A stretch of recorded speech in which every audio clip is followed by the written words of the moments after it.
remains her greatest political role model, which is confusing, which is why we called Tammy Bruce, the New York radio show host, to sort it out for us, and she joins us tonight. Tammy, what does that mean? Well, it means that obviously Kirsten Gillibrand doesn't know what she's talking about, or she's operating exclusively politically.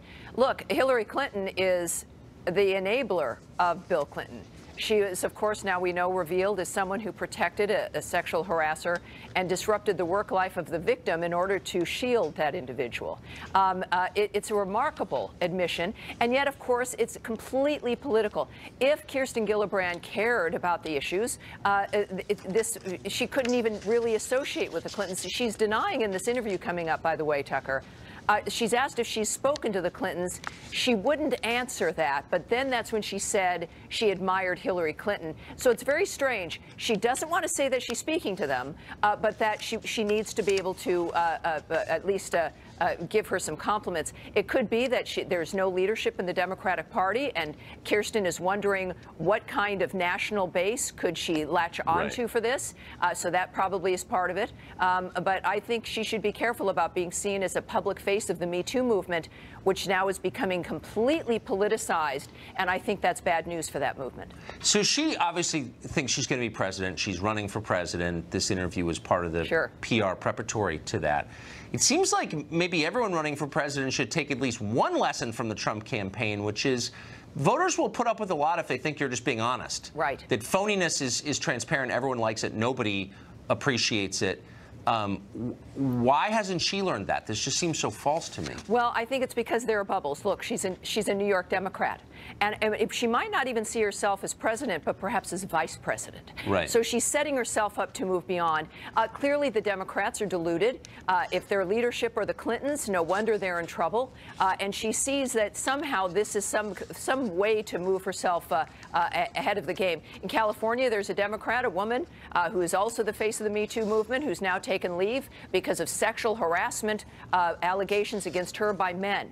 So we're looking at a very unique dynamic, but I think the American people see through it, and I think Kirsten Gillibrand's in for a little bit of a wake-up call coming up. The irony alarm just goes off in the background every night. Tammy Bruce, great to see you. Have the best weekend. My pleasure. Thank you, dear. Billionaire and far-left patron George Soros was in Davos last week, of course. He was talking. He called the big tech companies like Google and Facebook a menace to society. He's right about that. But then he kept going. He said the current administration in Washington is not just bad for the country, it's an existential threat to civilization itself. Civilization itself. Steve Hilton hosts The Next Revolution here on Fox 9 every Sunday night. Fantastic show. He does not agree with this assessment, and he joins us tonight from California. Hey, Steve. It's just so laughable. Look, we both agree with Soros that the tech companies are a menace to society, but he forgot to tell us that he invested in the tech companies. It is so laughable. The things he said was so offensive to me. I can get away with this because I, like George Soros, am a Hungarian. So I can call him a Hungarian hypocrite, not just for the fact that he criticizes the tech companies while investing in them. He went on about gambling while back in the UK, when I got my start in politics, he made his billions gambling in the foreign exchange markets, which crashed the economy and caused untold misery for millions of people.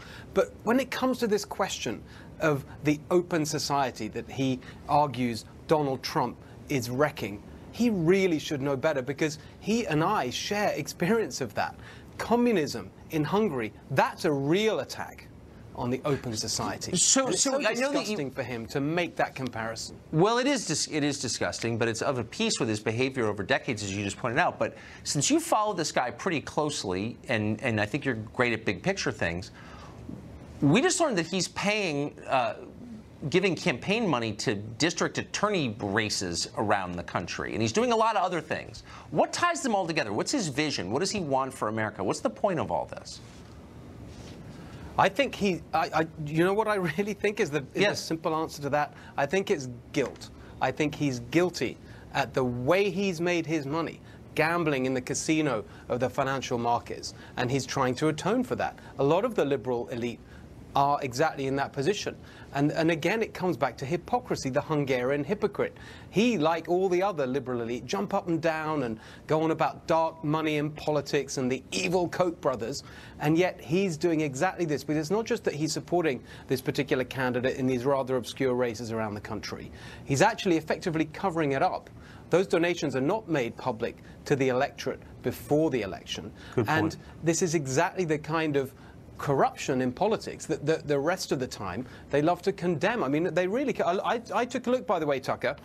The candidate certainly didn't want to recognize the contribution of her big benefactor. She said thank you to a lot of people after her campaign.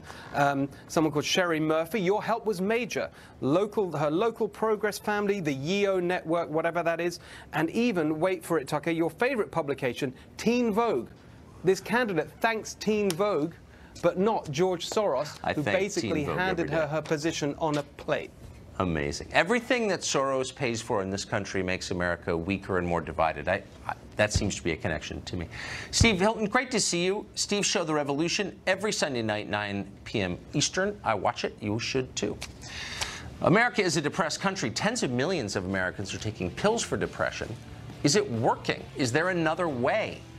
We'll meet an author of a brand new book who says there is. Really interesting conversation just ahead.